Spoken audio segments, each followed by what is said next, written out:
Hello everybody, my name is Nathan, alcoholic, drug addict, and compulsive gambler, and all around bad guy. Whatever negative, socially unacceptable label you can put after my name, I probably fit the bill at various points in my life. Selfish, self-centered, violent, criminal, incompassionate, menace to society, coward, irresponsible, gangster, the list is a mile long. I was born to two loving parents, both from large families, and I remember being raised by my grandparents. And one day at the age of 5, I found myself at the airport being told that I'm going to America with my parents. I ran away and hid behind a cart, okay, and almost made my parents miss our flight. Evidence that my rebellious nature was with me from the day I was born. If only had I hid a little bit better, I might not be standing here in front of you today exposing myself. The following is a series of details that I would like to get out of the way before I get into the meat of my story. I remember coming to America and living in a one-room housing room with a bathroom that didn't have any walls. I remember I used to walk with my mom hand in hand and wait in line to pick up a huge block of cheese, butter, and a bag of beans. Those were happy times. Shortly thereafter, though, the happy times started to slowly become less. While my parents were away working, I used to ride my skateboard all over what is now known as Koreatown. I once watched my father get arrested while trying to protect me from an apartment manager who threw a bucket of water on me. I find myself one day being raised by another set of grandparents in a house full of uncles and aunts, but no mom and dad in sight. I remember going to school and not understanding a word the kids were saying, and they all looked a little bit different than I did. I used to be tortured and get beat up by my uncles and their friends because they were just mean. I took that anger from getting beat up to chasing them with bats and knives or any other blunt instrument, and to beating up kids that were more my size. Needless to say, I got into a lot of fights, a lot of trouble all the time, and those early traits followed me through my childhood and young adult years. During the week, I used to walk about a mile to the bus stop to catch the RTD and ride for about 45 minutes to go to school. And when I got home, I roamed the neighborhood streets and parks and played with other kids until it got dark.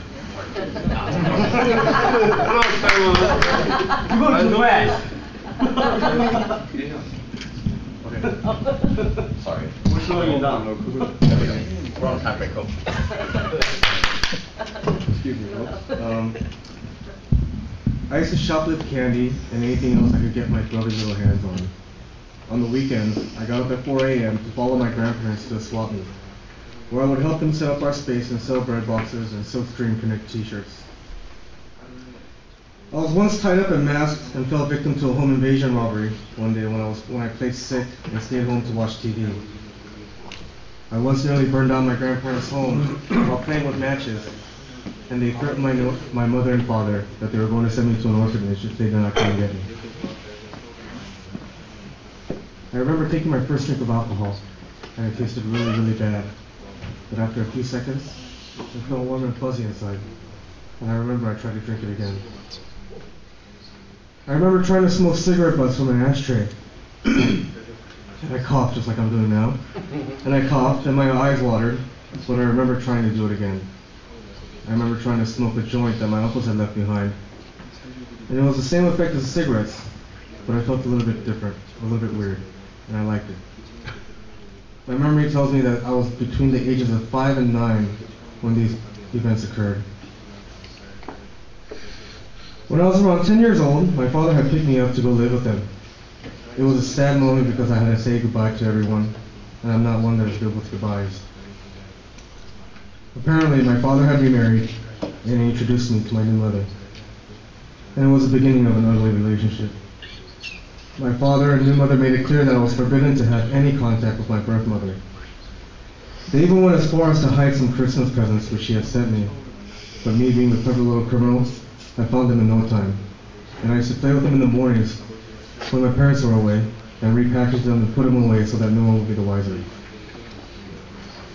Needless to say, I continued to go to school, continued to get in trouble, continued to get into fights, continued to roam the neighborhoods until dark, and continued to do criminal acts. The level of severity increased just as naturally as my age and body was increasing. I started breaking into homes. I started breaking into stores. I broke into containers, newspaper boxes.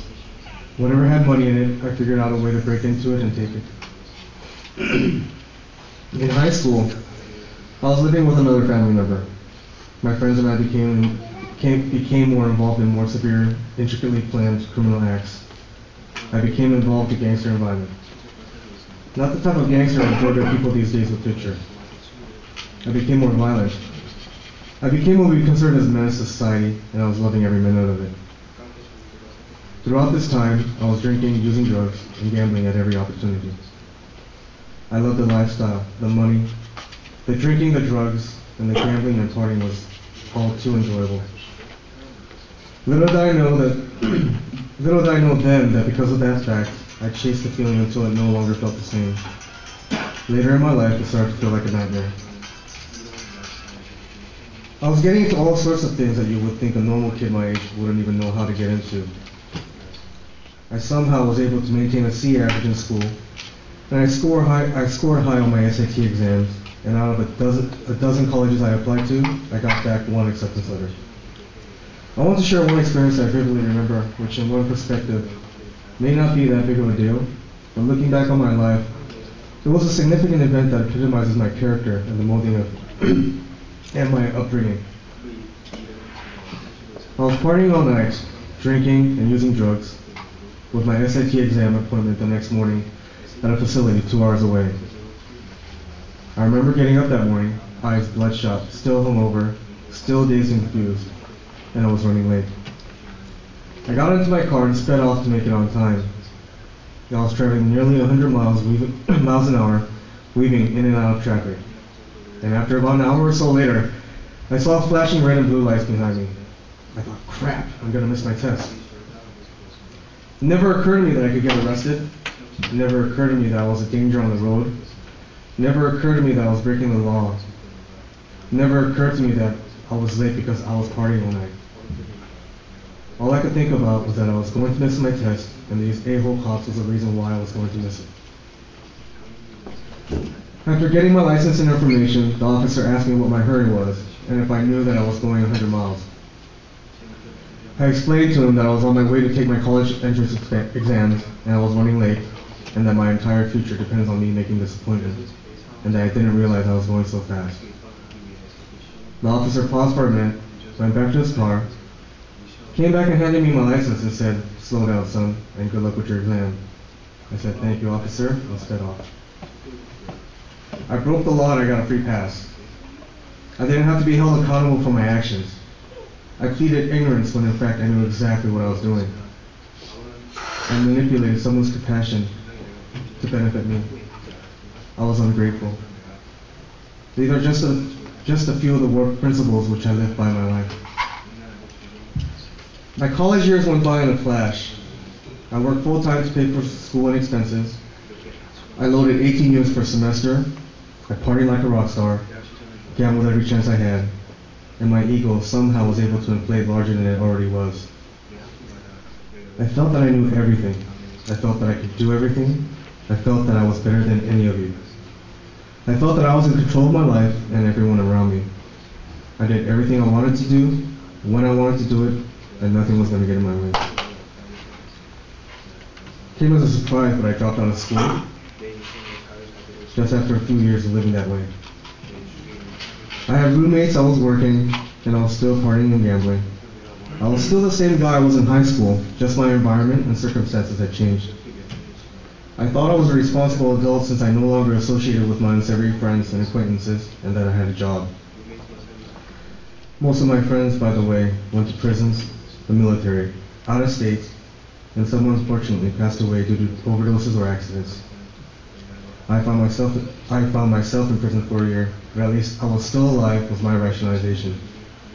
I felt no shame, no remorse, and no need to change anything. Shortly after, I was able to find another job. I worked for a couple months, and with my last paycheck, I decided that I was going to play poker. Then a 2-week paycheck adding up to $600, I went to my favorite casino. the bicycle. I won a lot of money that night, and I went back to my apartment the next morning and made the decision not to go to work ever again. I continued to go back. I continued to win more and more. Through the course of a couple of years, I had amassed a small fortune, as I thought small fortunes were. Digressing a little bit, I remember when I was younger, I was very in tune with my relationships. I had priorities that were important to me. I didn't miss birthdays, I didn't miss promises, and I didn't miss days of work. As my addiction progressed, I started missing birthdays, promises, and work. In any event, with the money I had saved up, I started a business and it failed. I started another business and it failed. I bought an expensive car on a whim, only later to sell it in a few months because I needed the money. I was still partying like a rock star, gambling every day, and my ego was still somehow getting more inflated than it already was. I was totaling cars, waking up in the middle of the street, blacking out nearly every night. Waking up in places I didn't know. I got arrested for a DUI. And one time I found myself in my apartment after a week-long binge, and at a low point where I was denouncing God and praying, if you really are who you say you are, and you're there, please let me die now. I realize now that some of the greatest blessings are unanswered prayers. Hopefully this has drawn a pretty good picture for you of the type of person I was and the life I had lived. Just as most of you here, I could write a book if I were to describe every aspect about my life. So now we'll move on to the next chapter. Flash forward a number of years, and I found myself in a pretty crappy state. But I was trying to recover from all the bad luck in my life. I was trying to stop using drugs. I was trying to get my life back together. I met a girl, and after some time dating and getting to know her, I felt that she was the love of my life, and that I wanted to settle down and raise a family with her, despite the contrary advice of some of my friends and family. She was compassionate, loving, loyal, funny. It made me feel that I was all that mattered to her, and she was all that mattered to me. We soon moved in together, and we had a child. My father taught me that a man only cries 3 times in his life: when he's born, and when his mother and father pass away. When I saw my beautiful daughter for the first time in that delivery room, I cried. I thought of all the great things I wanted to provide for her, and all the love I wanted to show her, and all the wonderful, miraculous things I should be capable of. I thought my life would be complete, and that true happiness was right around the corner. Unfortunately, my addiction had other plans. My wife and I were somewhat happy, but we were struggling. She was supportive in all aspects, and I took that so for granted. I was so self-absorbed in my business and myself that I began taking for granted the very things that I loved about my wife and child. I began becoming resentful for her shortcomings and continued to look more and more at what she was doing wrong, and not looking and realizing at the things that I was doing wrong. My addiction and character defects quickly blinded me from the happiness and content that I once had, and it turned me into a resentful, self-pitying monster that was under the delusion that I was a victim. I put my wife and child through hell, but all I could think about was the hell that I was in. Fast forward to July 2008. Everything started crumbling down, and I had what some would consider a mental breakdown. And one night after closing up shop, I abandoned my family. I abandoned my friends. I abandoned my business. I abandoned my car on the 7th Street Bridge, along with my life. I found myself with only the clothes on my back and a little bit of cash in the middle of downtown Los Angeles, homeless. The first thing I did was find a dealer. I roamed the streets, digging through garbage cans looking for something to eat, finding used plastic bottles to fill with faucet water, and my basic animal necessities were being met. After a few weeks, I decided that I was going to find some people in casinos that owed me money. And I became finally determined to do something. So I went to a gas station. I went into a gas station bathroom one afternoon, washed myself up, washed the shirt and shorts I was wearing, and walked out with clean wet clothes on my back, and walked around till it dried off. I finally made it and found the casinos, but unfortunately I found no one who had owed me money from my past. I did, however, meet some of the managers I once knew, and they proceeded to give me casino shirts and jackets, food to eat, and a wish good luck. For those of you who've known me in the past couple of years, that would explain why I have so many Hustler and Hollywood Park shirts. I continue to live on the streets, under bridges, in alleyways, in the LA River, under the rafters of the Hollywood Park Casino racetrack. And every couple of days I will go get washed up in the casino VIP lounge with the help of some supervisory managers. And I had a meal.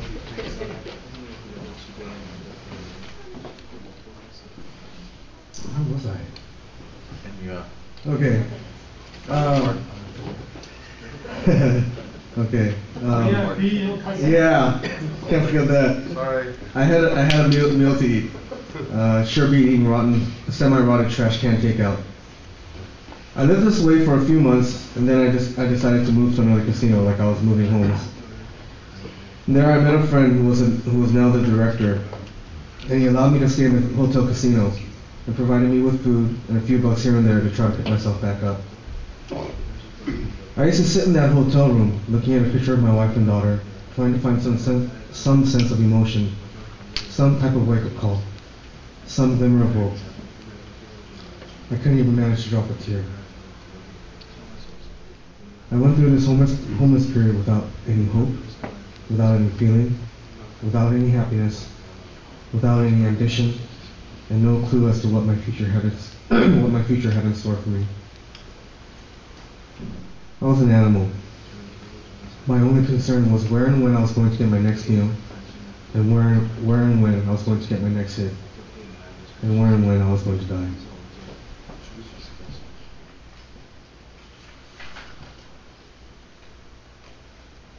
And then in stepped God. It was April 2009. Coincidentally, that's the month my daughter's birthday. She's having her birthday today, by the way. Or next week. I had met a longtime friend in the casino, and basically he told me that he would send me to Alaska to work. In the meantime, he asked me to quietly stay at this place where he knew someone, and that I would need to wait a few weeks until the Alaska deal fell through. He asked me to meet this man and tell him my situation, and to give him a call and let him know when everything was settled. And then in stepped Dr. Hall. I met Dr. Hall in a Starbucks coffee shop one evening, and he drove up in a Corvette, a white one. It was nice. We sat down and he proceeded to inform me of HOT and its purpose, and that it was a full house and there was one bed left. I remember telling him that I didn't feel comfortable taking a bed if it meant that someone who might need it more than I could not be accepted. Looking back, it was basically my roundabout admission that I was not a full-blown addict. I came into the house, regardless, and everyone was weird looking. Everyone. And I was uncomfortable. I was different than these people, I thought to myself, and this is not for me. Not even taking into consideration that being on the streets was not for me either.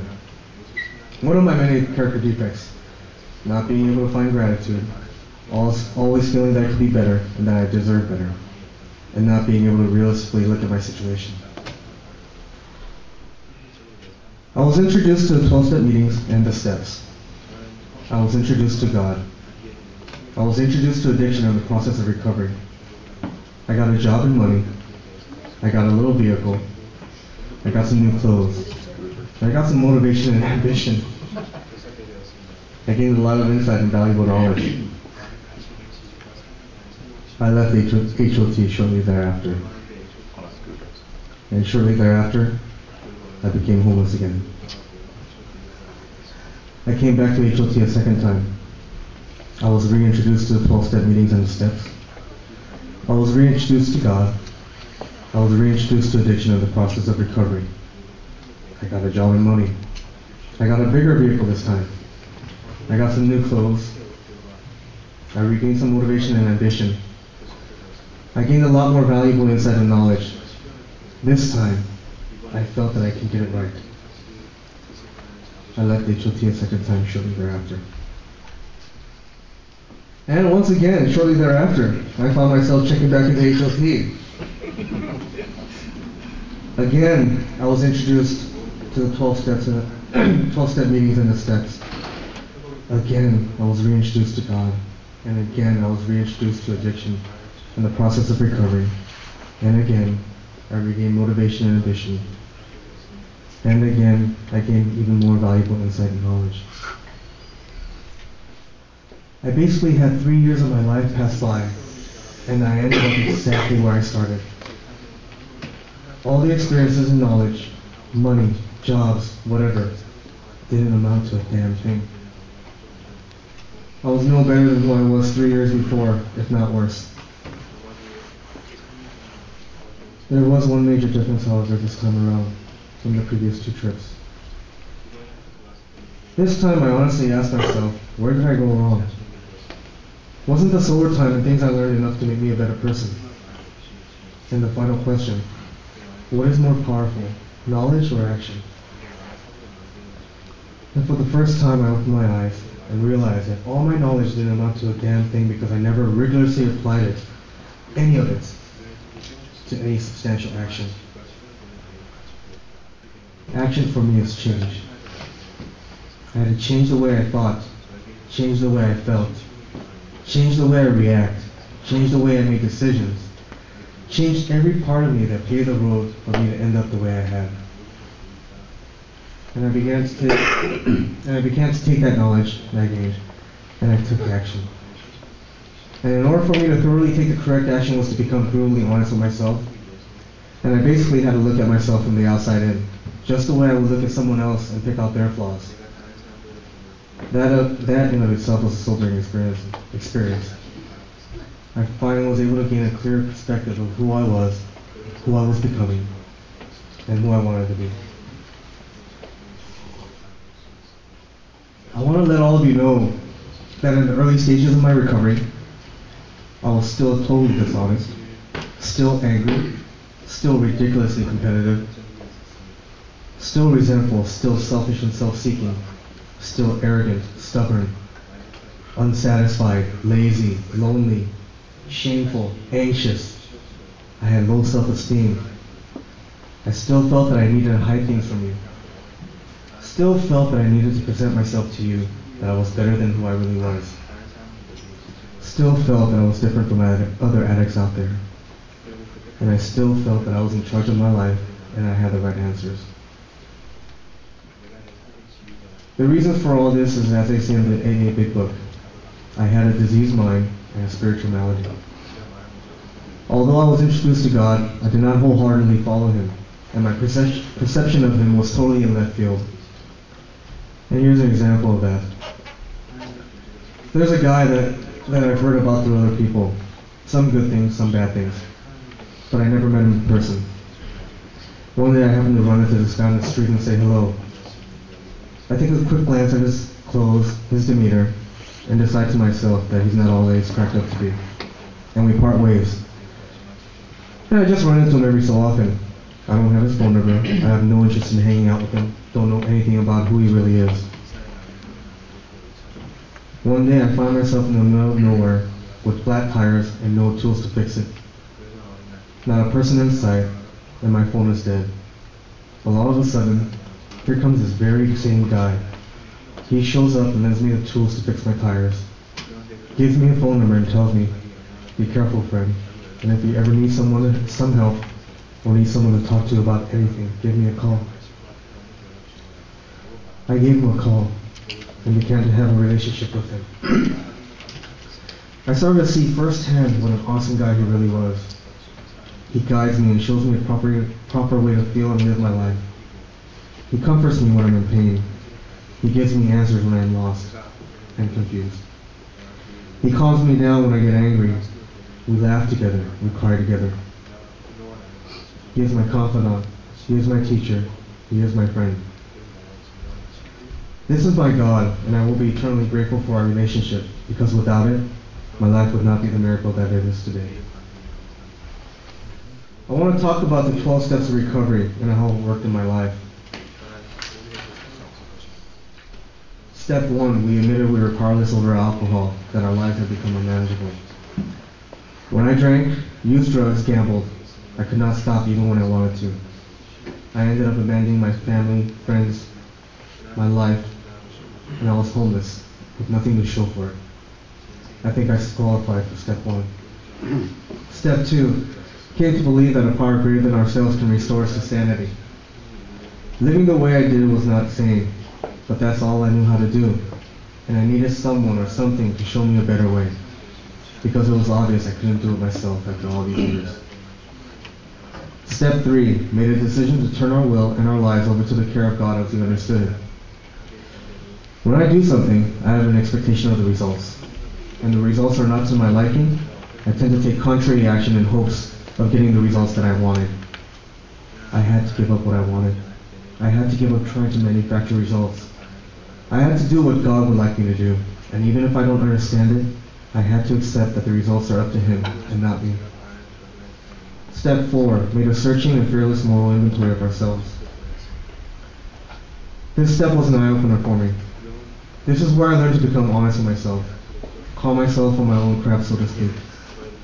This is where I stood accountable for my character and past harms I had committed. This was where all my character defects were exposed. And this was where I had now a clearer perception of how to change for the better. Step 5, admitted to God, to ourselves, and to another human being the exact nature of our wrongs. This step was an action step for me. It was a relief step for me. It was where for the first time, it seemed, I was able to be honest with God and another person. It was where I was able to experience what it's like to not have to hide something, which was a liberating moment. Step 6, we're entirely ready to have God remove all these defects of character. This step was where I became ready. I lived all my life with these character defects which had harmed not only me, but everyone around me. And it was time to stop hurting. And God was the one I believed that could take them away, one by one. Step 7, humbly ask Him to remove our shortcomings. When I used to pray and ask God for something, especially when I was in trouble, I would pray like this: God, I'm screwed. You need to help me. And you need to do something about this. Please. Not what I really consider humbly asking. These days, I pray and ask Him in this manner: God, thank you for having me and giving me opportunities to do your will. But I find my shortcomings getting in the way a lot. Please help me and remove these character defects from my heart and my mind so that I may better serve your will. Step 8, made a list of all persons we had harmed and became willing to make amends to them all. This step was where I learned to become accountable for my actions and where I learned how to be understanding and compassionate towards others.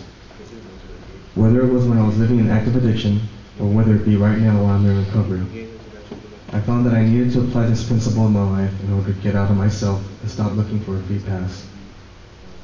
Step 9, made direct amends wherever possible, except when to do so would injure them or others. Step 10, continued to take personal inventory, and when we were wrong, promptly admitted it. Step 11, sought through prayer and meditation to prove our conscious contact with God as we understood Him, praying only for the knowledge of His will for us and the power to carry that out. Step 12, having had a spiritual awakening as a result of these steps, we tried to carry this message to alcoholics and to practice these principles in all our affairs. These latter 4 steps were pretty self-explanatory. They are action steps for me to apply every day. And these 4 steps are the basis of my daily recovery process. I used to think that recovery was all about time sober and getting back the things which I lost because of my addiction. And although this is true, and it certainly will be good enough for me, here's a miracle that is happening. Recovery for me are those things, and even more awesome than the fact that I'm getting the things that I never had before, and cleaning out the garbage in me due to my addiction. I never had real significant principles in my life, I never had real peace in my soul. I never had pure compassion for others. I never had true honesty with myself, God, and others. I never had real acceptance, and I never ever had any humbleness. I never had any gratitude. I never had any true joy and happiness. I never had the power to do the right things, especially when it meant that it was going to be difficult. I never had true clarity when it came to living my life, and I never had God. In these days, I have less anger, I have less resentments, I'm a little bit less lazier, a little bit less selfish, self-seeking, less arrogant and less stubborn. I'm less impulsive and I'm less closed-minded. The list can go on, and again I emphasize the word less, because I'm not perfect. I'm just striving for progress and not perfection these days. And my life is nowhere from being comfortable in the picture-perfect life that most of us have, believe you me. But recovery has afforded me a new life, a new perspective on life, and a newfound taste for life, which I wouldn't trade for anything in the world. I no longer blame my past, blame my family, blame this world, blame my addictions for my problems. I have a beautiful, loving wife and daughter sitting here today, and that wouldn't have been made possible if it wasn't for God and the 12 steps of recovery. I have a great relationship with my mother for the first time, which wouldn't have been possible if not for God and the 12 steps of recovery. I have a great relationship with all my fellow brothers and sisters, and that's thanks to God and the 12 steps of recovery. I have a new life which I'm discovering and grateful for each and every day, thanks to God and the 12 steps of recovery. I'm for the first time in my life at peace with myself, others, and this world, all thanks to God and the 12 steps of recovery. And not to leave out another important key, this fellowship has played an integral part in my recovery.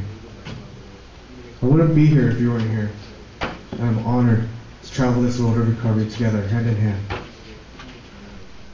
And lastly, I'm forever grateful for all the faceless, nameless people out there that support us with their prayers, with their hard-earned money, with their compassion, only for the sole purpose for us to live a good life, a God-centered life.